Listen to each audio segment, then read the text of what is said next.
Hello বন্ধুরা, কেমন আছেন সবাই? আশা করি খুব ভালো আছেন। তো আমিও ভালো আছি বন্ধুরা। আমি ফুলকপির একটা রেসিপি নিয়ে চলে এসেছি। তো আসুন দেখা যাক আমি কিভাবে এটা রান্না করব ফুলকপি। তো আমার সাথে থাকুন প্রথম থেকে শেষ পর্যন্ত। তো কিভাবে রান্না করব আপনারা দেখবেন। তো আমি এখানে এই যে ফুলকপি নিয়ে নিয়েছি বন্ধুরা। এই যে ফুলকপিটা বড় বড় করে কেটে আমি নুন জলে ধুয়ে নিয়ে নুন জলে কিছুক্ষণ ডুবিয়ে রেখেছিলাম, তারপর ওটাকে ধুয়ে তুলে নিয়ে আর এই যে একটু ভাপিয়ে নিয়েছি। আর এখানে এই যে সব মশলা নিয়েছি, তো এইগুলো একটু বেটে নেবো। কাজু আর এই যে আমন্ড, কিশমিশ, একটু তিল, কাঁচা লঙ্কা, এগুলো একটু বেটে নিয়ে আসবো। তারপরে রান্নাটা আরম্ভ করব। কড়া বসিয়ে তেল দিয়ে দিয়েছি, সর্ষের তেল। তেল গরম হয়ে গেছে। ফুলকপিটার কারি করব বন্ধুরা, কারি করব। এবার ফুলকপিগুলো ভেজে নেব।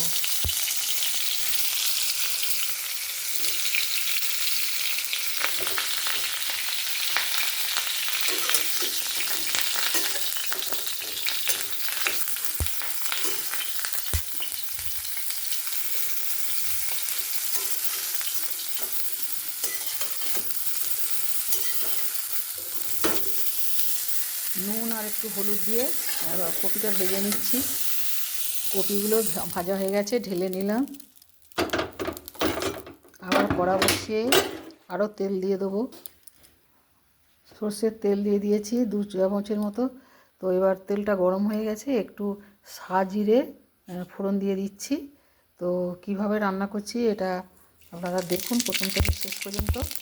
তো প্রথমে সাজিরে দিয়ে দিয়েছি। তো এইবারে দেবো পেঁয়াজ কুচি আর ক্যাপসিকাম কুচি। আগে পেঁয়াজ কুচিটা একটু নেড়ে নেবো। পেঁয়াজগুলোকে আমি একটু বড় বড় করে কেটে নিয়েছি।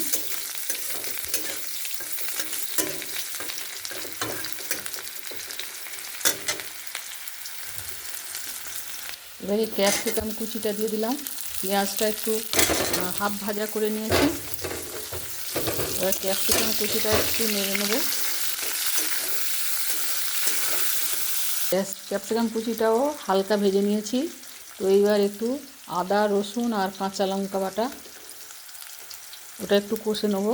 এবারে সব মশলাগুলো দিয়ে দিচ্ছি। হলুদ গুঁড়ো, লঙ্কার গুঁড়ো, জিরের গুঁড়ো, ধনের গুঁড়ো, গরম মশলার গুঁড়ো আর কাশ্মীরি লঙ্কার গুঁড়ো অল্প। তো এইগুলো সব দিয়ে দিলাম। এবার এতে একটু জল দিয়ে মশলাটাকে একটু কষে নেবো। এর সাথে একটু টমেটোর কুচি দিয়ে দিলাম, হাফ টমেটোর কুচি।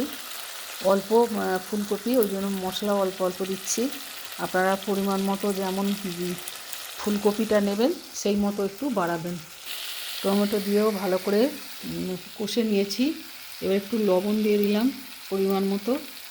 আর এখানে সেই তিল যেগুলো দেখিয়েছিলাম, তিল, আমন্ড, কাজু বাদাম আর কাঁচা লঙ্কাও একটা এর মধ্যে আছে, আর আর কিশমিশ, এগুলো একসাথে বেটে নিয়েছি, এর মধ্যে দিয়ে দিচ্ছি। একটু কষে নিচ্ছি, ভালো করে কষে নিয়েছি। তেল ছেড়ে গেছে, এগুলো তেল ছেড়ে গেছে। এবার এখানে ফুলকপি আর একটা কাঁচা লঙ্কা দিয়ে দিলাম।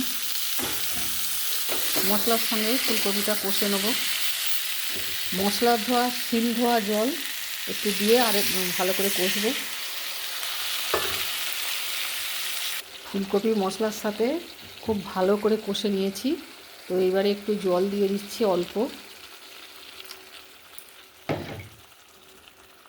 কয়েকটা দানা চিনি দিয়ে দিচ্ছি। এইটা দিলে স্বাদটা ভালো হয়। তো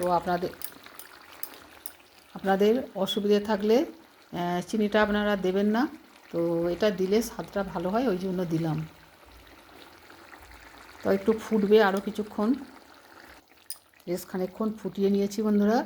তো কষতে কষতেই একটা সুন্দর সেন্ট আসছিল। তো দারুণ টেস্ট হয়েছে, একদম অন্য রকমের সুন্দর টেস্ট। অবশ্যই আপনারা এইভাবে করে খাবেন। আর আমার ফুলকপির কারি তৈরি হয়ে গেল। এবার লাস্টে আমি একটু ধনে পাতা দিয়ে দিচ্ছি।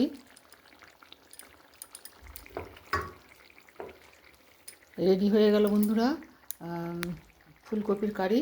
কেমন লাগলো অবশ্যই জানাবেন। আর এইভাবে অবশ্যই আপনারা করে খাবেন। তোমার লুচি, পরোটা, রুটি, ভাত, ফ্রায়েড রাইসের সাথেও আপনারা খেতে পারবেন। দারুণ টেস্টি হয়েছে। অবশ্যই আপনারা একবার খাবেন, অনুরোধ রইল। ভালো লাগলে লাইক, শেয়ার, কমেন্ট করবেন আর আমার পাশে থাকবেন। আজকের মতো রাখছি, আবার আসবো অন্য কোনো রেসিপি নিয়ে। আপনারা খুব খুব ভালো থাকুন। জয় গুরু, জয় মাতারা।